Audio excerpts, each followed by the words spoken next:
안녕하세요. 반갑습니다. 빌립보서 강의 기쁨으로의 초대해 오신 모든 성도님들을 진심으로 환영합니다.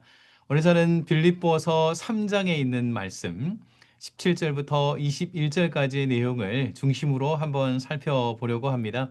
사실 3장 초반부에는 사도 바울이 권면합니다. 교회 안에 육체와 어떤 행위를 의로움의 수단으로 생각하는 자들을 경계하고 그리스도와 친밀한 관계를 가지며 부름의 상을 향하여 나아가라. 그렇게 권면을 했습니다. 저는 오늘 이제 후반부에 있는 내용을 한번 살펴보려고 하는데요. 요약하자면 다음과 같이 세 가지로 정리를 할 수 있습니다. 첫 번째, 우리는 믿음의 본을 남겨야겠고, 둘째로 땅의 일을 생각하는 자들을 경계해야 하겠으며, 셋째로 하나님 나라의 시민으로서 소망을 가져야 하겠습니다. 첫 번째부터 한번 살펴볼까요? 우리는 믿음의 본을 남겨야 합니다. 우리 본문 말씀 17절을 한번 읽겠습니다. 화면을 보시면서요. 형제들아, 너희는 함께 나를 본받으라. 그리고 너희가 우리를 본받은 것처럼 그와 같이 행하는 자들을 눈여겨보라. 그렇게 언급했습니다. 사도 바울은요, 3장 후반부에서 빌립보 교회 성도님들에게 더 자세하게 본받을 자와 본받지 말아야 될 대상들을 설명을 하고 있습니다. 먼저 본받을 자로서 자신을 언급합니다. 원문에 살펴보면요. 이 패런이라고 하는 단어가 문장 안에 들어 있습니다. 즉 사도 바울은 자신이 행하는 이 패런을 잘 관찰하고 그것을 모방하고 따라하십시오. 그렇게 권면을 하고 있는 것이죠. 오늘 본문 3장 17절을 포함해서 사도 바울은 우리 모두가 예수 그리스도를 닮고 교회 성도님들에게 예수 그리스도를 닮은 자신을 닮으라 그렇게 권면하고 있습니다. 그렇게 다른 사람들에게 본이 되라 그렇게 권면을 하는 것이죠. 이제 앞에 화면을 보시면서요. 저희들이 지금 3장 17절을 읽었는데 그 외에도 사도 바울은 다른 곳에서 성도 여러분, 우리들은 예수님을 본받으십시다. 그리고 이제는 예수님을 본받은 나를 따라오십시오. 본받으십시오. 그렇게 권면하는 내용이 나옵니다. 우리 고린도전서 4장 6절 말씀인데요. 그러므로 내가 너희에게 권하노니 너희는 나를 본받는 자가 되라. 고린도전서 11장 1절에도 이렇게 이야기했습니다. 내가 그리스도를 본받는 자가 된 것 같이 너희는 나를 본받는 자가 되라. 이제 사도 베드로도요. 이런 이야기를 했습니다. 믿음의 본을 남기십시오라고 하는 측면에서 맡은 자들에게 주장하는 자세를 하지 말고 양 무리의 본이 되라. 이렇게 언급을 한 것이죠. 이 본받는다라고 하는 단어는요. 1세기 당시에 부모와 자녀 사이에 교사와 학생 사이에 이 가르치고 배울 때 일어나는 그 현상을 설명할 때 사용이 된 단어입니다. 그러니까 종합하자면 자녀들이 부모님으로부터 모든 것을 배우고 흡수하는 것처럼 제자들이 스승으로부터 모든 것을 배우고 흡수하는 것처럼 1세기에는 사실 제자들이 스승과 함께 거주를 했죠. 그러면서 모든 것을 전수받던 그런 시대였습니다. 그렇게 지금 사도 바울과 사도 베드로도 예수님을 본받으십시오. 그리고 예수님을 본받은 나를 본받으십시오. 그렇게 설명하고 있는 것이죠. 지난 봄에 형제 컨퍼런스를 진행을 했는데요. 많은 목사님들과 성도님들이 참석하고 돌아가셨습니다. 돌아가실 때쯤에 제가 개인적으로 아는 목사님에게 또 다른 목사님들에게도 물어봤어요. 컨퍼런스에서 무엇이 가장 도움이 되셨습니까? 무엇이 기억에 남습니까? 그렇게 여쭤보았습니다. 물론 주강사님, 게스트 스피커 또 다른 세션의 강사님들의 강의에 대해서 언급을 했습니다. 그 메시지가 제 마음에 남았어요. 이렇게 이야기를 합니다. 형제교회 오니까 형제교회 직분자들의 겸손함을 볼 수 있었습니다. 형제교회는 교회만 큰 줄 알았더니 교회가 큰 만큼 섬김이 큰 교회이네요. 제가 이 말을 듣는데 저희 교회가 너무나도 자랑스럽고 우리 성도님들이 너무나도 자랑스럽고 감사하게 느껴졌습니다. 성도 여러분, 우리 교회에 하나님께서 큰 복을 내려주셨습니다. 그 복 중에 하나는요, 우리 어른 세대로부터 교회 안에 이런 겸손과 섬김의 컬처가 계속해서 전수되고 있다는 사실입니다. 이 모습이 미국 안에 있는 많은 교회들에게, 많은 목회자들과 성도님들에게 참 도전을 주고 있다라고 하는 부분, 저희 교회가 그런 부분에서 함께 역할을 감당하고 뿐만 아니라 다른 영역에서도 하나님 앞에 모범이 되는 그런 교회로 나아가는 우리 모두가 되시기를 간절히 바랍니다. 두 번째로는요, 오늘 본문에서 사도 바울은 땅의 일을 생각하는 자들을 경계하라 그렇게 권면합니다. 우리 18절과 19절 말씀을 같이 함께 읽어 보시겠습니다. 내가 여러 분 너희에게 말하였거니와 이제도 눈물을 흘리며 말하노니 여러 사람들이 그리스도의 십자가의 원수로 행하느니라. 그들의 마침은 멸망이요 그들의 신은 배요 그 영광은 그들의 부끄러움에 있고 땅의 일을 생각하는 자라. 사도 바울이 앞에서 본받아야 될 대상을 말했다면 이제는 본받지 말아야 할 대상에 대해서도 언급을 합니다. 18절에서 내가 눈물을 흘리며 말하노니 이렇게 언급을 해요. 여러 사람들이 십자가의 원수로 가고 있다는 거예요. 너무나도 안타까워서. 이들에 대해서 학자들은 예수님을 믿지 않는 유대인들로 봅니다. 예수님을 부인하는 유대인들로 보는 것이죠. 또는 사람이 의로워지는 것이 율법과 행위로 말미암는다라고 주장하는 거짓 교사들, 교회 안에 있는 거짓 교사들 또 포함하는 것으로 보는 것이죠. 바울은 그들의 마지막이 멸망이고 그들이 소중하게 생각하는 배, 이게 이제 저희들이 배죠. 근데 이제 바꿔 말하면 탐식 또는 탐욕이라고 말할 수 있습니다. 그런가 하면 부끄러움이라고 하는 단어도 있는데요. 성적인 타락을 의미하는 것으로 봅니다. 그러니까 이제 사도 바울의 논지에 따르면 이 땅을 추구하는 자들은 자신의 유익을 추구하는 자들이고 욕심을 추구하는 자들이고 정력을 추구하는 자들인데 그들을 따라가지 말고 하늘을 바라보며 예수 그리스도를 바라보라. 그렇게 권면하고 있는 것이죠. 어떻게 하면 하늘을 바라볼 수 있을까요? 어떻게 하면 예수님을 따라갈 수 있을까요? 사실 하나님께서는요, 저와 여러분들이 하나님을 바라보도록 예수님을 따라가도록 이미 우리가 살고 있는 이 시대 가운데, 아니 오고 오는 시대 가운데 시스템을 주셨습니다. 그것은 하나님 앞에 안식일 또는 주일을 잘 거룩하게 구별하여서 지키는 것입니다. 주일 성수 사실 10년 전, 20년 전만 하더라도요. 교회 목사님들이 정말 많이 강조를 했습니다. 요즘에는 이것에 대한 메시지가 찾아보기 거의 어렵죠. 고리타분하다 또는 뭐 너무 율법주의적이다 그렇게 이야기하는데요. 여러분 사실 이것을 보면 이것은 우리를 위한 명령이기도 하고 우리로 하여금 하나님께 집중하도록 하는 어떤 시스템에 가깝다는 사실을 알게 됩니다. 우리 교회가 소속된 교회 교단은 장로교회죠. 장로교회의 교리 표준은 웨스트민스터 컨페션, 웨스트민스터 신앙고백서입니다. 자, 여기 보니까 이렇게 기록이 되어 있습니다. 어, 하나님께 예배를 드리기 위하여 적당한 분량의 시간을 구별해 바치는 것은 자연 법칙에 합당한 일이라고 할 수 있다. 그처럼 하나님께서 그의 말씀에서 적극적이고 도덕적인 영과 명령으로 요구하신 것이 있으니 곧 모든 시대의 인류로 하여금 이래 중 한날을 하나님을 위하여 거룩히 지키도록 하신 것이다. 이 안식일이 창세 이후 그리스도의 부활까지는 이래 중 마지막 날이었다. 그러나 그의 부활 이후부터는 이래 중 첫날로 바뀌었다. 이 날을 주일, the Lord's Day라고 부르며 이 날은 그리스도 교회의 안식일로서 세상 끝날까지 계속 지켜져야 한다. 자, 여기에 8절, 그 다음 구절도 한번 보겠습니다. 여기에 이제 어떻게 우리가 이 주일을 지킬 것인가, 이 날의 목표에 대해서 무엇을 해야 되는지를 이제 언급을 하고 있지요. 자, 화면을 보시면서 또는 잘 들어보십시오. 하나님의 백성은 주님을 위하여 안식일을 거룩히 지켜야 하나니 그들은 마음을 준비하고 주일을 거룩히 지키는데 지장이 없도록 일반적인 사업을 미리 정돈해 놓고 세상의 사업과 오락에 관한 말과 생각과 행위를 일체 중단하고 안식할 것이며 그들의 모든 시간은 공예배와 사적 예배를 위하여 또는 부득이한 책임과 자비 시행을 위하여 사용되어야 한다. 그렇게 언급을 했습니다. 그러니까 이제 장로교인이 믿음의 기준으로 받아들이고 있는 이 웨스트민스터 컨페션에 따르면 신자들은 주일을 잘 지킬 수 있도록 토요일까지 일상적인 일을 마치는 것이 중요합니다.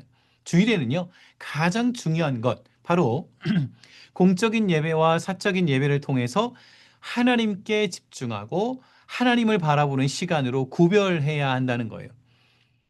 에스겔서에 보면요. 이것이 하나님께서 우리에게 주신 어떤 하나님의 백성의 사인이다. 그런 표현들도 들어 있습니다. 어, 그리고 또 책임과 자비를 행하는데 그것을 사용하도록 주의를 사용하도록 언급을 한 것이죠. 예를 들면 우리 건강과 안전을 위해서 경찰로 일을 한다든지 의사로 일을 한다든지 또는 간호사로서 일을 한다든지 또는 소방관으로서 일을 한다든지 이런 책임을 다하는데 사용할 수 있습니다. 그리고 자비를 베푸는데 연약한 자들을 돕는 것, 또 이렇게 구제하는 일, 병든 자들을 돌아보는 일, 이런 일들에 사용을 할 수 있는 것이죠. 하지 말아야 될 것보다 집중해야 할 것은 바로 저희들이 집중해야 될 것이 바로 이제 해야 할 것에 집중하는 것이 중요합니다. 그러므로 여러분 주일에는요 온 가족들이 미리 잘 준비해서 예배를 잘 올려드릴 수 있기를 바래요. 그리고 소그룹 모임을 가질 수 있기를 바래요. 그리고 주변 이웃들에게 사랑과 위로를 전하는데 이 주일을 쉼과 회복과 충전과 또 이렇게 예배를 드리는데 사용을 해야 하겠습니다. 그렇게 하나님께 집중하면 이 땅의 일을 위해서 살아가는 것이 아니라 하늘을 바라보면서 살게 되죠. 하나님 나라를 추구하는 삶이 될 것입니다. 여러분 주일을 잘 보내셔야 합니다. 그래야 한 주간도 잘 보낼 수 있어요. 모든 지혜와 능력과 은혜가 예배로부터, 주일에 있는 예배로부터 우리에게 하나님께서 베풀어 주시기 때문입니다. 이 말씀을 듣는 저와 여러분들도 예배의 자리를 소중하게 여기고 정말 예배 가운데 하나님과 친밀하게 교제하며 정말 예배 가운데 하나님의 능력을 힘입는 우리 모두가 되시기를 간절히 축복합니다. 세 번째로요, 우리는 하나님 나라의 시민으로서 소망을 가져야 하겠습니다. 20절과 21절 말씀 한번 읽어보겠습니다. 그러나 우리의 시민권은 하늘에 있는지라 거기로부터 구원하는 자 곧 주 예수 그리스도를 기다리노니 그는 만물을 자기에게 복종하게 하실 수 있는 자의 역사로 우리의 낮은 몸을 자기의 영광의 몸의 형체와 같이 변하게 하시리라. 그렇게 기록했습니다. 사도 바울은 우리의 시민권이 이 땅에 있는 것이 아니라 하나님의 나라에 있다. 하나님 나라의 시민권인 자들이다. 그렇게 언급을 했습니다. 왜 사도 바울이 굳이 여기에 시티즌십을 꺼내고 있을까요? 그것은 빌립보 교회 성도님들은 대부분 이제 로마 시민권들을 가지고 있었을 것으로 보입니다. 제가 이제 빌립보서 강의 시작하면서 두세 번 이렇게 배경에 대해 설명을 드렸죠. 역사적으로 두 번의 큰 전투가 있었고 여기에서 이긴 쪽이 이제 로마의 황제로, 로마의 집권자로 이렇게 등극을 하게 됩니다. 진쪽의 군사들 다 죽이는 것이 아니고 잘 전역을 시켜서 도시에 정착을 시켰는데 그 도시가 빌립보라고 말씀을 드렸죠. 거기에 정착을 시키면서 동시에 시티즌십을 줬는데 로마 시민권에는 이와 같은 이제 베네핏이 들어 있었습니다. 의회 투표권, 공무 참여권, 소유권, 교육권, 자녀 상속권, 동급 이주권, 뭐 여러 가지 불체포 특권 등 좋은 이제 베네핏이 들어 있었던 것이죠. 이렇게 사도 바울은 지금 로마 시민으로서 누릴 수 있는 특권을 언급합니다. 그래서 이 로마 시민권자들은요, 어디 가든지 이 자기가 시민이라는 사실을 자랑스럽게 여겼어요. 자부심을 가지고 있었어요. 빌립보 교회 성도님들도 그렇게 했던 것이죠. 사도 바울은 의도적으로 시민권이라고 하는 단어를 꺼내면서 신자들의 정체성을 언급합니다.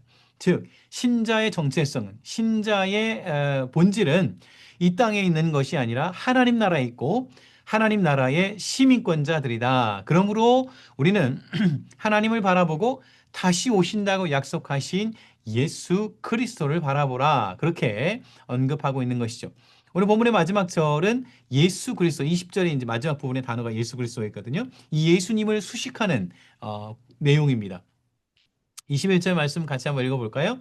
그는 만물을 자기에게 복종하게 하실 수 있는 자의 역사로 우리의 낮은 몸을 자기의 영광의 몸의 형체와 같이 변하게 하시리라. 여러분 예수님은 어떤 분이십니까? 만물 위에 가장 높으신 분이시죠. 그리고 예수님 스스로가 십자가에 죽으신 이후에 영화로운 부활의 몸으로 변화되셨습니다. 그래서 어떤 사람에게는 내 몸이 변화되었다. 내 몸을 함부로 만지지 말라. 그렇게 말하기도 했지요. 그렇게 하나님의 능력으로 말미암아 우리도 부활의 몸으로 변화시키는 그런 변화시킬 능력의 주님이시다. 그것을 사도 바울이 언급하면서 신자는 땅의 일이 아니고 하나님 나라를 바라보고 하나님 나라의 백성으로서 시민으로서 그 정체성을 가지고 살아가라. 그렇게 언급을 하고 있는 것입니다. 자, 그렇다면 질문을 드리겠습니다. 저와 여러분들은 하나님 나라를 바라보며 어떤 삶으로 나아가야겠습니까? 여러분은 어떤 모델을 가지고 계십니까? 저에게는요, 한국교회에 참 모범이 되는 그런 목회자 분이 계세요. 분당에서 목회를 하셨던 분이신데요. 제가 개인적으로 뭐 친밀하진 않지만, 그 교단 가운데 있었기 때문에 여러 가지 신학과 교육학적으로 이제 훈련을 받는 가운데 참 도전이 되었습니다. 제가 그 목사님 말씀을 종종 현장에서도 그렇고 온라인에서 들을 기회가 있었습니다. 정말 다른 것 추구하지 않고 하나님 말씀을 사랑하고 깊이 묵상하고 성도님들을 정말 말씀으로 잘 섬기는 모습을 설교 때마다 느낄 수 있었어요. 정말 성실하게 하나님의 말씀의 종으로서 삶을 살아갔습니다. 그것이 첫 번째 모범입니다. 둘째로는요, 그 목사님은 하나님의 비전을 위하여 포기를 했던 경험이 있어요. 분당에 위치한 교회에 담임을 했는데 교인들이 3천 명 이상 되는 시점이었어요. 멀쩡하게 잘 담임하고 있는 교회에 개척할 때부터 약속했던 15년 임기를 지나면 저는 멈추겠습니다. 그 약속을 했는데 그 약속대로 정말 멈췄어요. 그리고 다른 교회를 또 개척하게 됩니다. 건강한 또 다른 교회를 개척하게 된 것이죠. 여러분, 분당에 살고 있는 분들은 천당 밑에 분당이다. 뭐 그런 이야기도 있지 않습니까? 얼마나 살기 좋으면 그런 이야기까지 있겠어요. 그곳에서 3천 명의 많은 성도님들을 섬기면서 거기에 담임 목사직을 내려놓는 거 참 쉬운 일이 아닌 것 같아요. 그런가 하면 제가 정말로 복받고 싶은 부분은요. 세 번째 이유에 있습니다. 그 교회를 사임했던 이유도 이 세 번째 이유에 있었던 걸로 보여요. 사실 그 목사님은 이제 첫 번째 있던 교회에서 유치원과 초등학교를 잘 세웠습니다. 기독 유치원, 기독 초등학교를. 그래서 새로 개척한 교회에서는 중학교와 고등학교를 세우게 됩니다. 하나님께서 복을 주셔서 개척한 지 1년 만에 거의 1,000명의 성도님들, 2, 3년이 5년이 지나면서는 그 숫자가 정말 많이 늘어났습니다. 그 교회는 기독 중학교, 기독 고등학교, 중고등학교를 세우는데 사명을 받고 다음 세대 교육을 위해서 그렇게 중고등학교를 세우는데 헌신했던 그런 교회였습니다. 그렇게 교회와 다음 세대를 위하여 그리고 학교를 세우는데 모든 시간과 에너지를 쏟아 부었습니다. 그리고 정년이 되었을 때 이분은 은퇴하셨습니다. 그 목사님의 성함은요, 박은조 목사님입니다. 여러분 많이 들어보셨죠? 분당 샘물교회 아프가니스탄 사건이 있었던 그 교회입니다. 첫 번째 그 목사님이 섬기셨던 교회가 분당 샘물교회고요. 두 번째 섬긴 교회가 은혜 샘물교회라는 또 다른 개척교회가 되었고 지금은 뭐 아주 중견교회, 건강한 중견교회가 되었습니다. 저는 개인적으로 앞서간 목회자분들 중에 참 모범을 보여주셨고 그리고 이 땅의 일을 추구하지 않고 하나님 나라의 일들을 추구했고 하나님 나라를 바라보는 목회자가 어떻게 살아야 되는지 무엇을 남겨야 되는지를 그림을 보여주었기 때문에 저에게는 굉장히 참 닮고 싶은 모델로 제가 간직하고 있습니다. 성도 여러분, 여러분들은 따르고 싶은 모델이 있습니까? 따르고 싶은 그런 비전을 가지고 있습니까? 간절히 바라기는 저와 여러분 모두가 하나님 나라를 위하여 아름답게 섬겼던 많은 믿음의 교회들, 믿음의 선배들의 그림을 가지고 아름답게 섬길 수 있기를 바랍니다. 말씀을 정리하겠습니다. 성도 여러분, 하나님 나라의 소망을 바라보라는 이 제목으로 저희들이 오늘 세 가지를 살펴보았죠. 첫 번째는요, 믿음의 본을 남겨야 되겠고, 두 번째는 땅의 일이 아니라 하나님의 나라를 바라보며 하나님 나라의 시민으로서 하나님의 나라를 실현하고 그리고 주님의 오심을 바라보는 그런 하나님 백성으로 살아가야 하겠습니다. 저와 여러분 모두가 이렇게 모범이 되는 믿음의 본이 되는 그런 교회, 역사적으로도 믿음의 후손들이 볼 때 정말 닮고 싶은 교회가 되는 우리 교회가 되기를 주님의 이름으로 간절히 소원합니다. 여기까지 오늘 빌립보서 3장 말씀을 살펴보았습니다. 정말 수고 많으셨고요. 다음 시간에 저는 빌립보서 4장 말씀을 함께 살펴보도록 하겠습니다. 감사합니다. 수고하셨습니다.